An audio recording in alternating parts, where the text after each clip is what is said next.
word why. What a curious word. The kind of word that can make us cringe, feel defensive, or even distant. But you know, sometimes why is the key. The key that can unlock so much to our lives. Join me as we explore the why with fascinating contributors to the world, those that entertain us, inform us, teach us about life, and if we're lucky, inspire the next in all of us. I'm your host, Dr. Rod Berger, and welcome to Headroom, a production of Rainlight and co-produced by Old Soul. Let's go. Guys, it's so nice to look. It's such a treat when I get to spend time with people in their domain, like on their home turf. Very different, right? In a world of Zoom and pixelated worlds, which of course we're going to be talking about, it is kind of nice to be able to spend time in person with people. Okay, we talked off air a little bit, especially Danny, you and I did a little bit about some of the conversations and interviews I've had with people in the meta world. We're just going to use that very broadly. Why? Tell me about you and Zach, and as we get to know each other here, talk about sort of what it is inside you guys that says, we don't really care how old we are, or like, we're willing to jump into the fray. Because I think that's such an interesting area, right? People will talk about success and what they've achieved, but it's like, there's got to be something inside the two of you that, one, you work well together, and two, that you're unafraid of the unknown. Yeah. Zach, so you're having a visceral reaction to what I'm saying. So kind of lay that down for me. Help me understand that. I'm very excited. Yeah, I would say, I think you hit it on the head when you said, how does this relationship work, right? The symbiotic relationship between you two, how does that really go together, right? Like peanut butter and jelly, or cereal and milk and that type of thing. And I would say that it's so strong because we both do entirely separate things, but at a very high level. And on Danny's side, he's the tech, and on my side, I have the relationships, and I'm able to leverage them. Like we just did a big time commercial with Tyreek Hill, Jadakiss, Big Mike from Impulsive, Scott Storch is doing the beat for it, and just leveraging those relationships to make it a 5-figure commercial, right? And save every last dollar we can, and then put the rest of it into our company, when companies like FTX and SPF, whatever you think, are spending tens of millions to put on Super Bowl commercials and pay for that runtime and do all these type of wardrobe changes. And that, you know, we're entirely self-funded, and if we do come across anyone else's money, we'll treat it as our own, you know, and we're building a solid foundation with solid business fundamentals. Absolutely. Danny, tell me about the relationship with Zach. I think you described it best. We, I think we both kind of stay in our lanes, right, when it comes to the day-to-day operations. Zach is insanely good at what he does, right? He's a superhero to Mozverse. He's got all these amazing relationships. He networks like crazy. He's been able to drive a lot of business for us that way. And then I'm insanely focused and engulfed on just working on the products, on building out the tech. Right, to just try to connect those relationships, to what we're doing in the product space. So then let's pivot a little bit. Talk about let's do a state of the union on sort of what is out there, because I don't think people have a good idea. I don't even think we can use sort of age as an excuse. Even someone like me in my mid-40s, I just don't think people have an idea. It's like walking into a warehouse not knowing what is behind a shelf. But you guys have a really good beat on that, because I would imagine that impacts what you develop and why you develop it. So talk about the process of deciding about the world you are building. Yeah, so it's a good question. There's a lot out there, but at the same time, I want to say there's not really a lot out there. Okay. So there's been a lot of ideas that are maybe being funded, right? And a lot of it maybe is going to R&D, but we haven't really seen much product come from that. If I'm a business today and I want to enter the metaverse, there are not many options for me. I can go to Decentraland, or I can go to one of these open projects like a Sandbox and invest some dollars in their ecosystem and get somebody to build out like a small space. But I don't have a lot of control over that experience, right? I can't control what the plot next to me has going on, which was a concern for I think for a lot of businesses and brands. So is that invigorating for you? Someone in technology that it hasn't, in essence, these things haven't been structured or built, and I know I'm using that term loosely because we're talking not about the physical space, space, because some people I would think would be like, I think there are people out there that are incredibly talented. They start to see, wow, look what's being built. I think I can improve on that. And then there's another crop of people that say, I'm cool with a blank slate. Like, that does not make me nervous. If anything, it invigorates me, because you may be in technology, but you're incredibly creative to be able to do what you're doing, right? But sort of common vernacular would have you as, all right, you're the technology guy, but you're an artist. Right. Yeah, 100%. Yeah, we're creating worlds from scratch. So definitely a ton of art that goes into that. Even the technology behind it, with some of the scale we're trying to achieve. There's a lot of art. It's not just science. There's a lot of art there's a lot of creativity that, where we're doing things that are very difficult to do. They don't really exist today.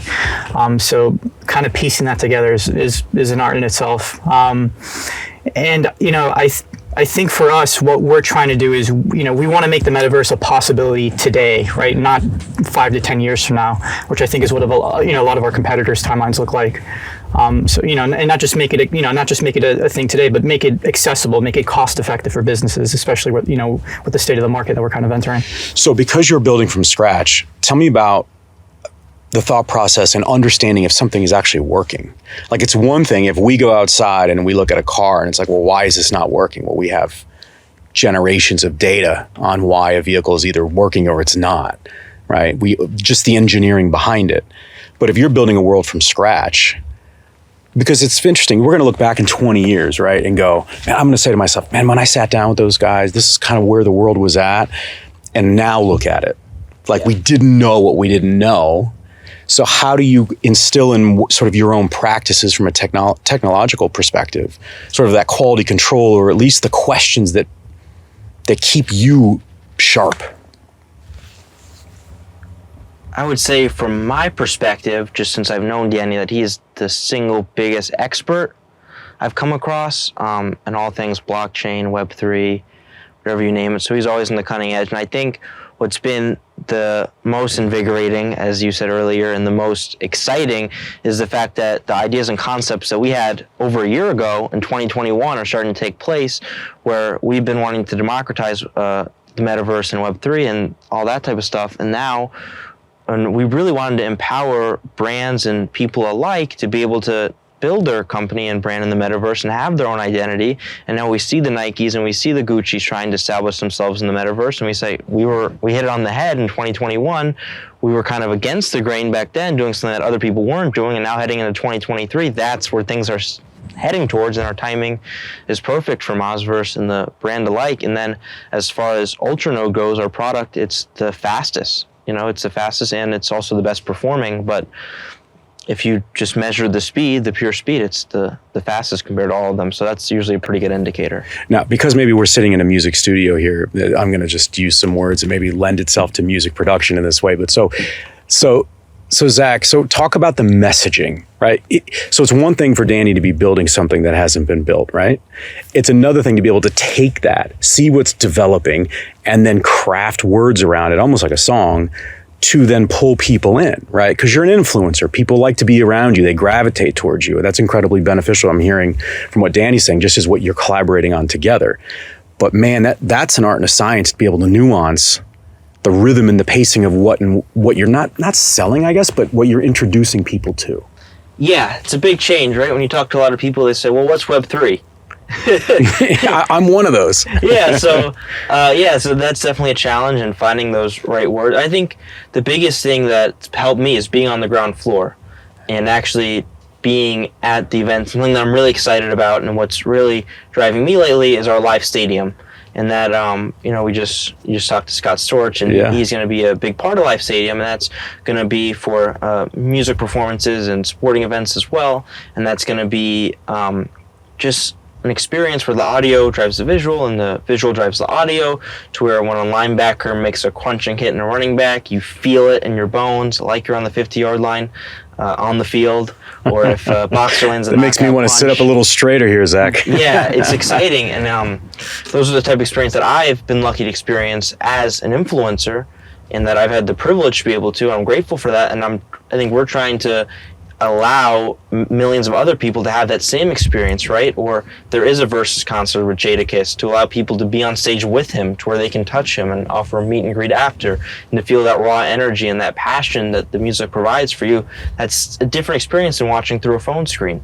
And I think once you start to relay that message, people understand a little bit better. When you can relate it to the real life, when you've actually experienced it and you're not just behind a computer typing about the experience, you've actually lived it and can describe it in detail. Let's lean into your age. I think it's fascinating because for generations, right, it was, well, the younger generation they have to put the time in, right? There's sort of a ladder that you have to climb. But this is a space where I'll go ahead and make the claim here, but I would think that your age is actually the benefit, is a massive benefit, because I hear whispers that technology companies out there, they're kind of missing the target when they think about the metaverse. They're trying to cater to maybe my generation, but that feels already out of date. Like they should actually be targeting Gen Z. Yeah, and that's definitely the people they should be bringing on as well. I think people, especially people that are looking to invest in the space, are looking for young people, for sure. So Gen Z it's a value. It's definitely a value, right? You don't want your 40-year-old developers to be the only people part of your virtual world. So I was talking with Scott a little bit. I got a chance to interview Deepak Chopra about his Chopraverse, and he made this statement that it still sticks with me. And he talked about how your generation is actually starting to get annoyed with the physical world, because in the metaverse, in a digital world, a virtual world, you can manipulate your surroundings. Where when we walk outside later, we can't move a palm tree here in Miami Beach, by a sleight of hand. Help me understand that. Does that resonate for you?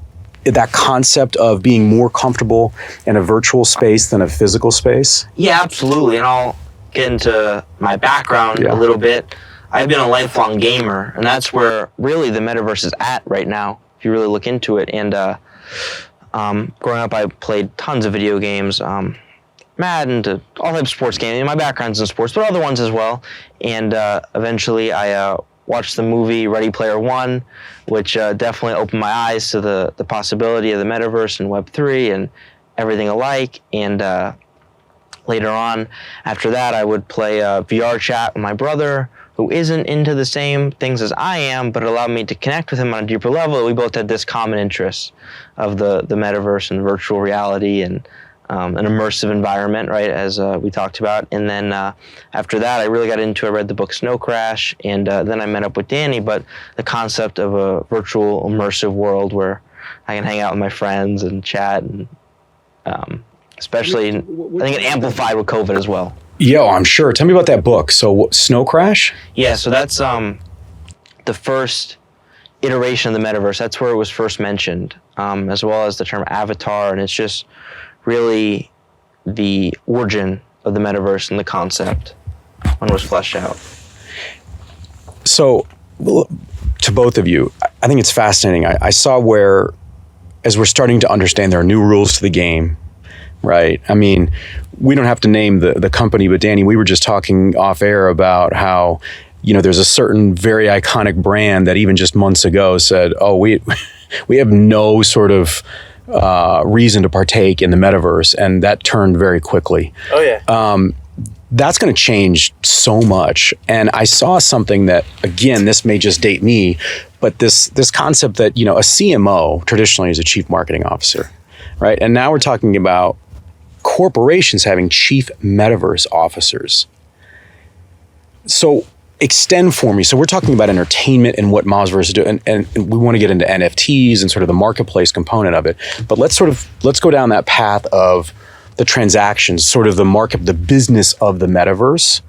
Because when you shared that with me, I thought, wow, that means that you've got people in boardrooms with their brains exploding on what they really don't know. Yeah. So, it's a good question. So I think a key component in most business, at least their marketing strategies and through 2023, and we'll probably see the same thing through 2024 and so on and so forth, is what's our metaverse strategy? What's our go-to-market strategy in the metaverse? And there's a lot of reasons for that. An interesting one is driving a higher margin in the business. We've been in talks with I can't say the name, but a very large music festival group, and we worked out a bunch of interesting financial models, and a lot of the value that they're seeing in being able to digitize these music events that they're having is they're substantially cheaper to operate in the metaverse. Much less infrastructure. They could design the venue as big or as small as they'd like it to be. You're not worried about weather. Exactly. Cloud computing is very cost effective. Sure. So, I mean, I think that's one, big piece of it. It also allows, for a lot more in commerce. If the metaverse is built on top of a Web3 component, right, then you've got all these smart contracts and kind of, that do a lot more for commerce, not just for the brands itself, but for a lot of the creators behind, some of the things that are being sold in the platform and so on and so forth.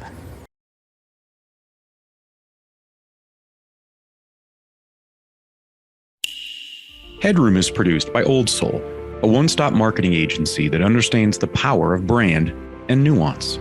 Reach out to my guy Matt at Old Soul and supercharge your brand and content strategy. That's Old Soul. Shoot Matt a note at aoldsoul.com. That's AOLDSOUL.com. Let's talk about education or educating people on the possibilities, whether it's the corporate world, right, that says, wait a minute, now we need to understand what these guys like Danny and Zach are doing, to understand how that will apply to our talent pool and how they work and where they work and all of those sorts of elements. But in the education of, in essence, what it is, so like we talk about NFTs, right? And I know that's a big part of sort of what you're looking at and understanding in the marketplace and the applicability of that. I would gather to say that, I don't know, 7 out of 10 people, if we just walked around, maybe not Miami, maybe Miami is much more sort of in step with it, but just middle America wouldn't know exactly how to describe what an NFT is. So not that we have to describe that, but I'm curious from both of your perspectives on the role education or educating the market plays in the success of what you're building. Because you could build the most amazing world, right?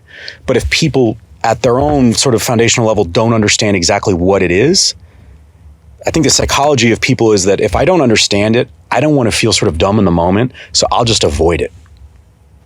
So talk about the education as you're building, right? As you're influencing and pulling people in. Is that a part of the way in which you talk about it sort of behind the scenes and building the company, that we want to be as advanced as possible and innovative, but we're going to have to educate people along the way so that they feel welcomed into our world? Yeah, we want to be innovative in the education aspect as well. And behind the scenes, I'm texting Danny or WhatsApping him different ideas and ways we can stay relevant and current with the education side of things. And I'm kind of gnawing at the bit to get going and talk about it. And I think the coolest way and the way we're doing it right now is through the commercials, right? We just shot the one with Tyreek Hill and Jadakiss, and Salesforce doing the beat behind it. And we've got one coming up with Scott and Danny. That's a lot more educational, right? That's more just more explaining, right? An actual walkthrough of the product. And then you see even places like LinkedIn, they offer educational type videos for creators and Web3 and, just offering people the ability to learn. But I think we're taking that one step further in appealing to the influencer side of things, which is where I know, and as an influencer myself and knowing all of them, I know how to attack that market and explain it correctly. And it seems like it'd be a built-in advantage that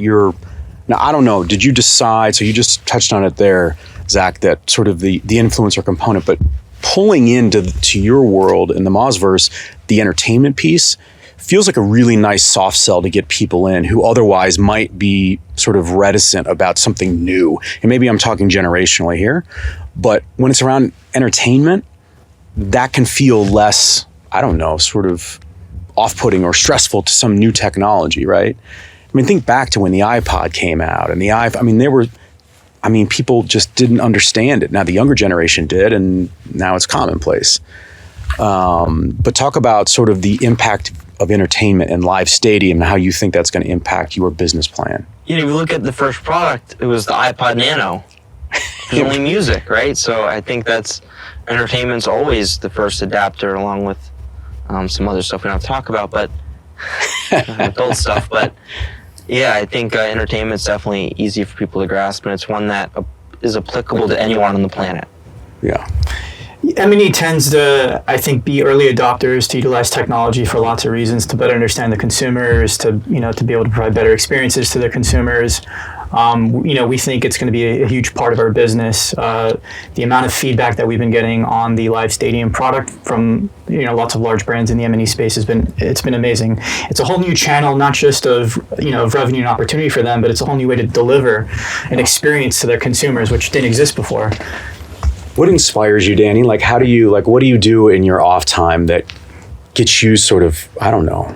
Because it's like, Zach, you're smiling. I think of Danny as an artist, but I don't see him working. I don't know when his off time is. I don't think he has off time. But like his paintbrushes are different, right? Yeah.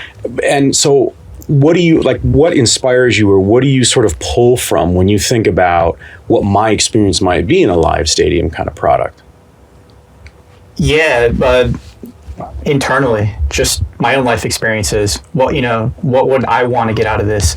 What would my close friends and family want to get out of this? I think I look internally. Obviously, I keep an eye on what's going on in the market, but just in general, where the market's lacking, where the experience is lacking. Like, why can't I have it my way, right? Why can't I control the audio around me? Like, if I don't want to hear the person screaming or singing along to the song because they don't sing that great, right? Why can't I control that? Yeah, and when you have someone like Scott messing with it and improving it, and saying it's so, that's when you're good to go.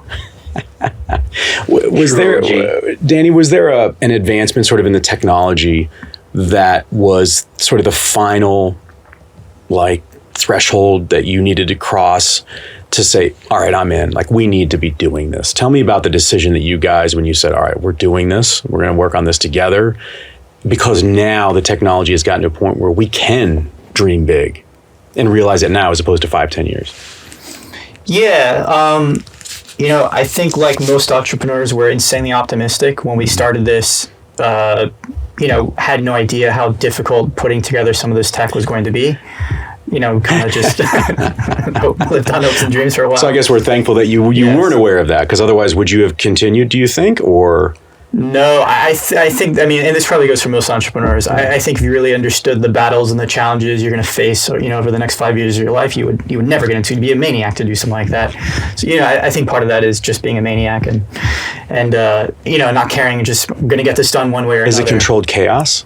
Very controlled chaos. Yeah. Sometimes less controlled than other times, but for the most part, it's very controlled chaos. Absolutely. But that might be the beauty of it, right? I mean, that's, if you're going to create something brand new from scratch, that there's going to have to be some mess, I would imagine. Yeah. Yeah. Yes. I wish people could see your faces just in that, Zach, talk about the power of influence, because people are really, I think, starting to understand the value of it. We've gone through sort of these waves. Yeah. Was it the reality show kind of stuff? Was it the sort of the first quote unquote family, the Kardashian, all these sorts of ways we've understood the power of personal brand, and then finding ways to disseminate that brand that can bring people back, right? You're podcasting out with Jadakiss, you're doing all kinds of things. Yeah. How has working on this with Danny impacted the way in which you think about how you want to influence, not just today, but sort of in the coming months and years?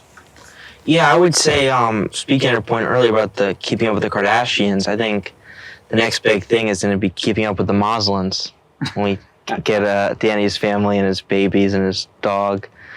Yeah. Tuned for that, right? Yes. Yeah, I'm producing it. Influence is... a little breaking news, no? Yeah.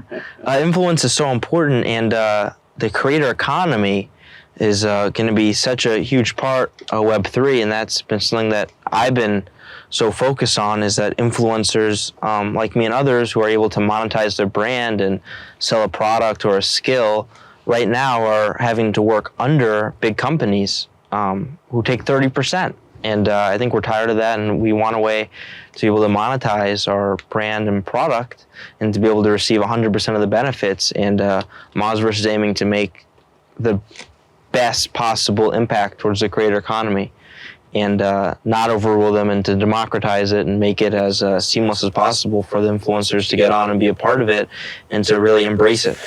So I love this concept of the creator economy, because it feels like that is what people need to pay attention to. So tell me if I am wrong or if I'm far afield on this. I think that your generation, I don't care if your neighbor who's 20 wants to be an engineer, an accountant, whatever it is, that they're going to be coming from and through a filter of a creator economy. So it's, in essence, it's not just someone who is on the content side of things or the branding, that this is just the word, like digital natives, you're sort of creator natives.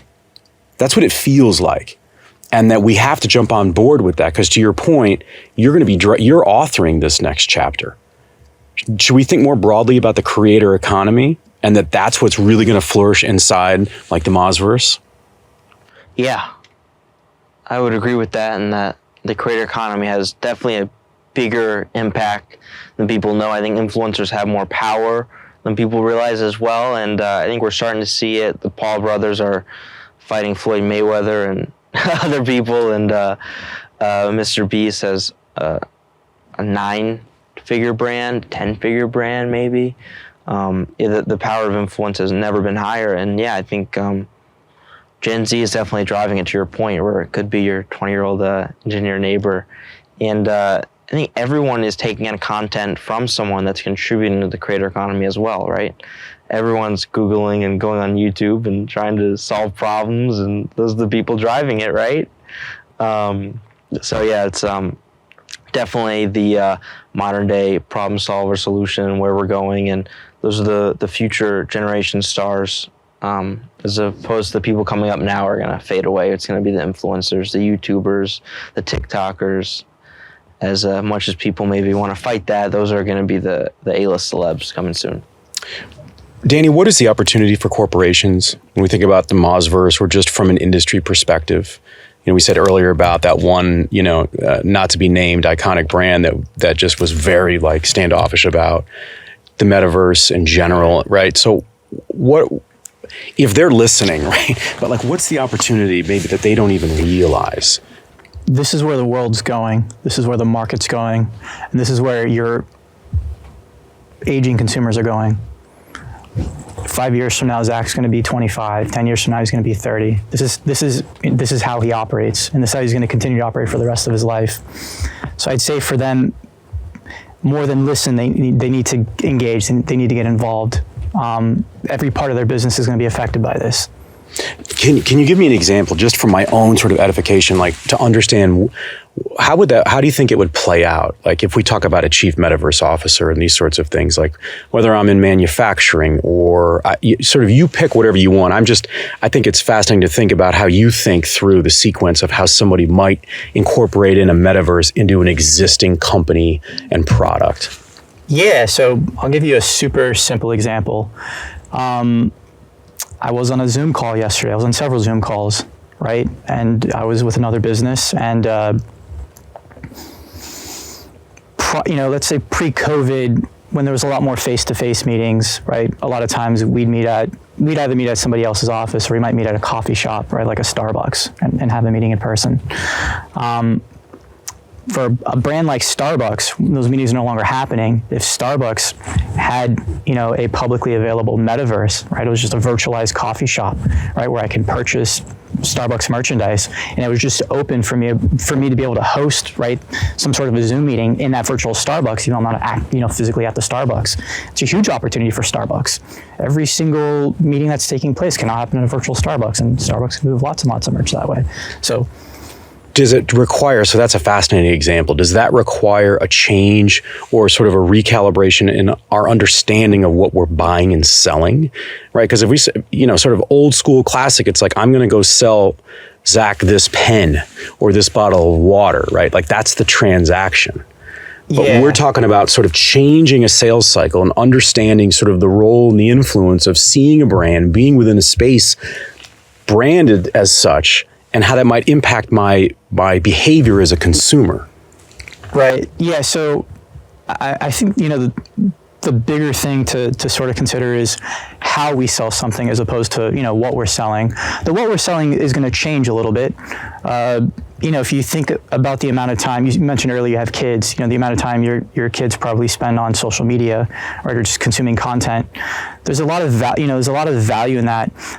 the downside to that is that content that they're probably contributing in some ways, right? Like what's coming out of this creator economy is that the creators of it don't really own it. Who's benefiting the most off the pics that you're posting on Instagram? It's not you, it's not your family. It's the company behind it.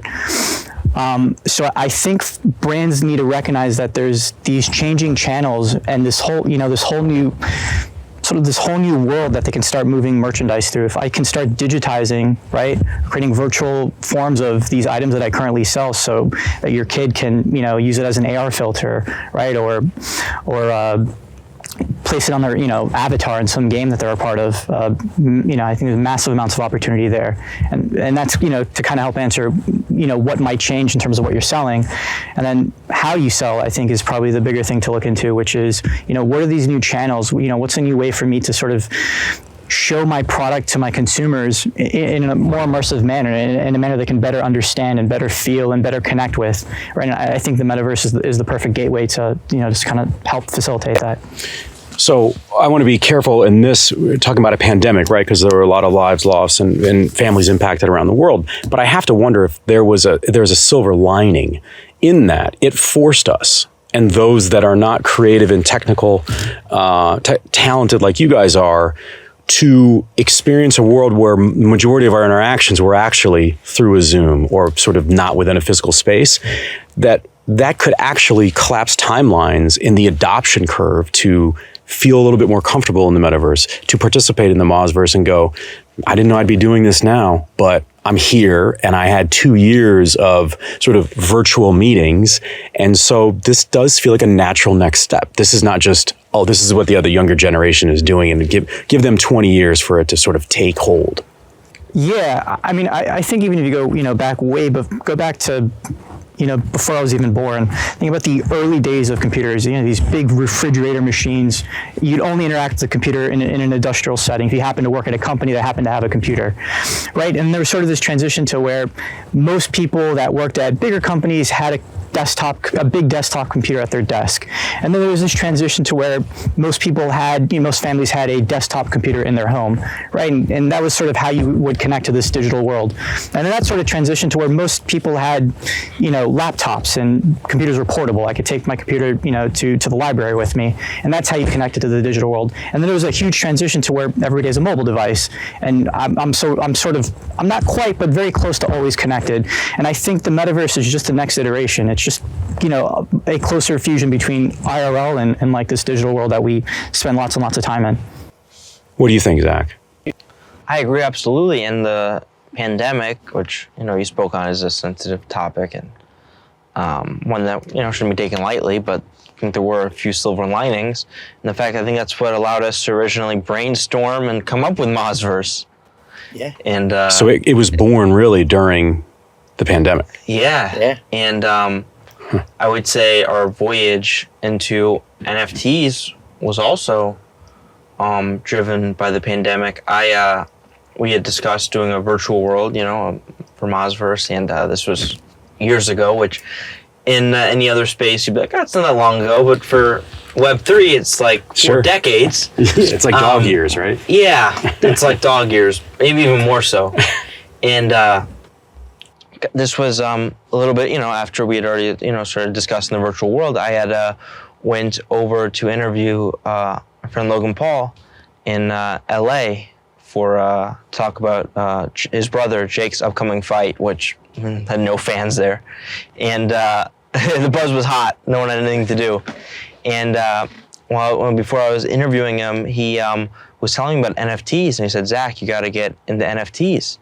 And he said that's how you're really going to make money, And him and Big Mike, who's also there, we also just got for the commercial, were telling me about it, and that's definitely a version of the creator economy. And I went to Danny. I said, Danny, we got to get into NFTs. This is what's happening. And he said, if I build a platform to create it, can you sell it? I said, yeah, I can get it to my people.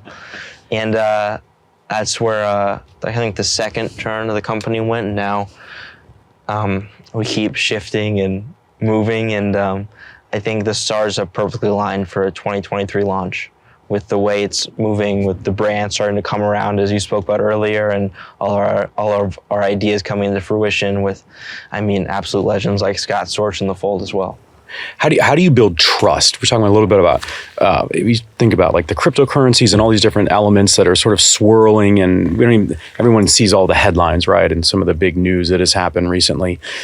It makes me think more about how do you not only build trust, but sustain trust with those that will be calling the Mozverse home, that will say, man, I want to be there because of the NFT marketplace. It is a brand, it is a sort of an entity. The spirit of it is I can trust. I know they're going to pivot as the technology changes and the demands of the consumer, and it's a home for me. So how do you at least conceptualize the thought around trust and the people that you want to be bringing in? Yeah, and we're a business built on solid fundamentals, and one that's entirely self-funded to this point.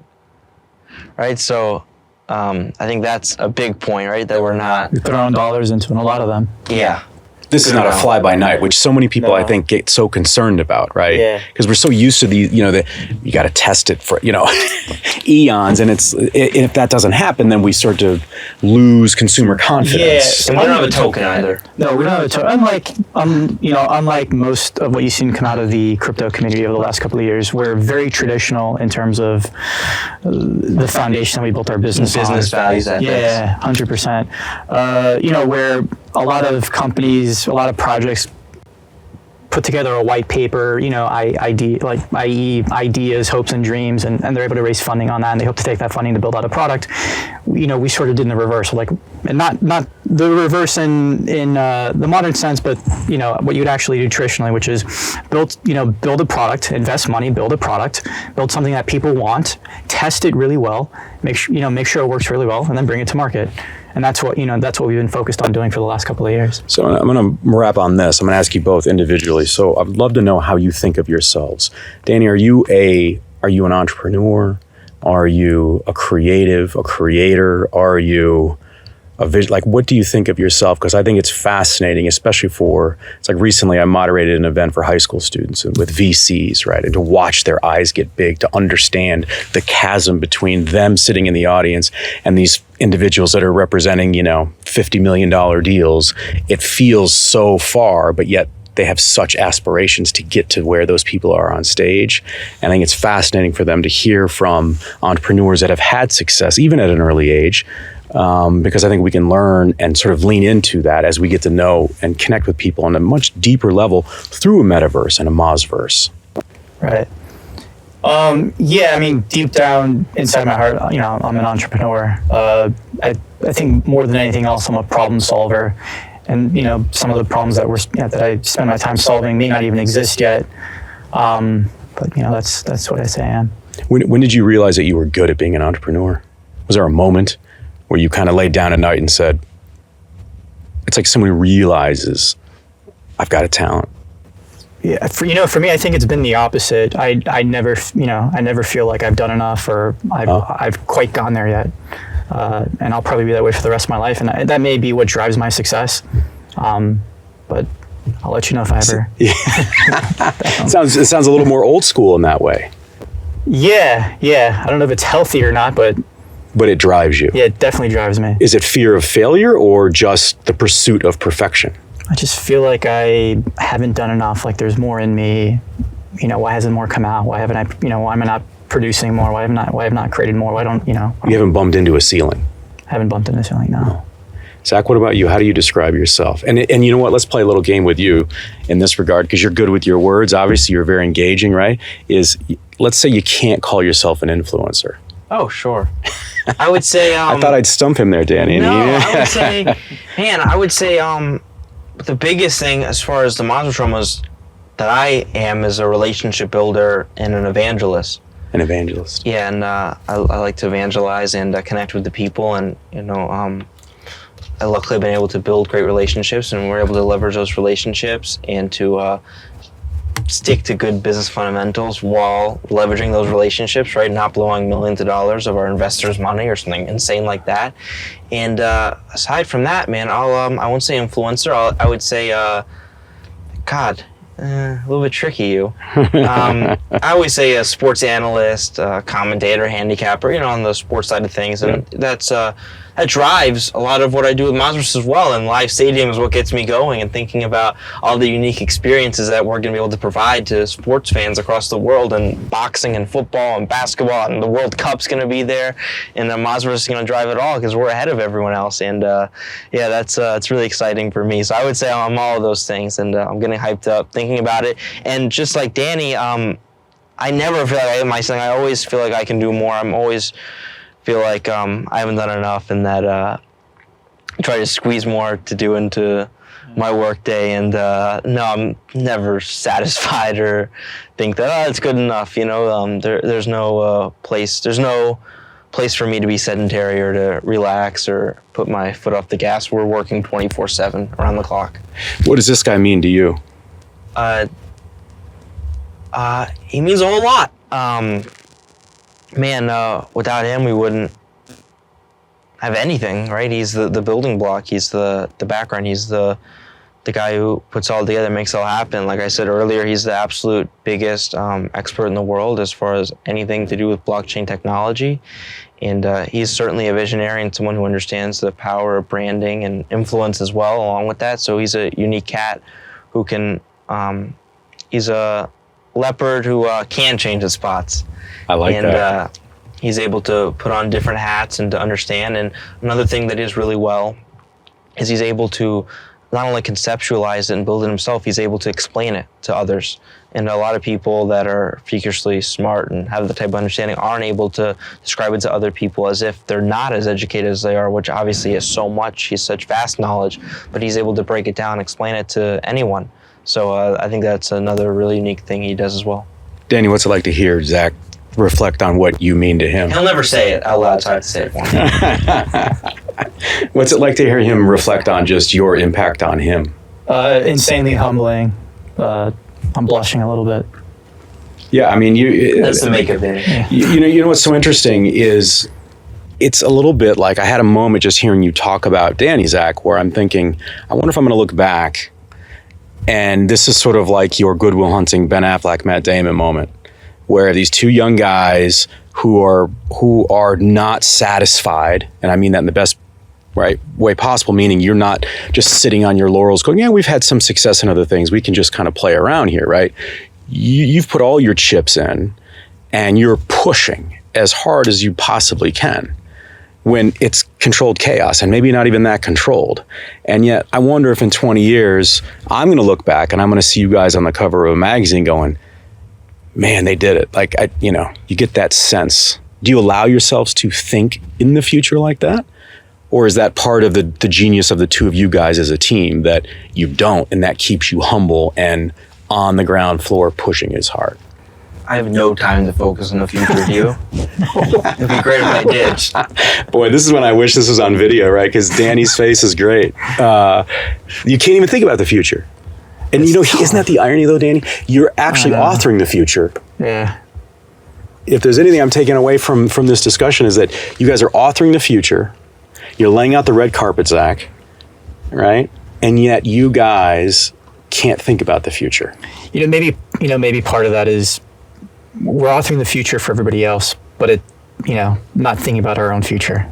All right. So I know I said we're putting a wrap on this, but I want to talk about if that very specific thing. I recently got to interview DJ Cassidy, a savant, an amazing guy who's worked with everybody in music.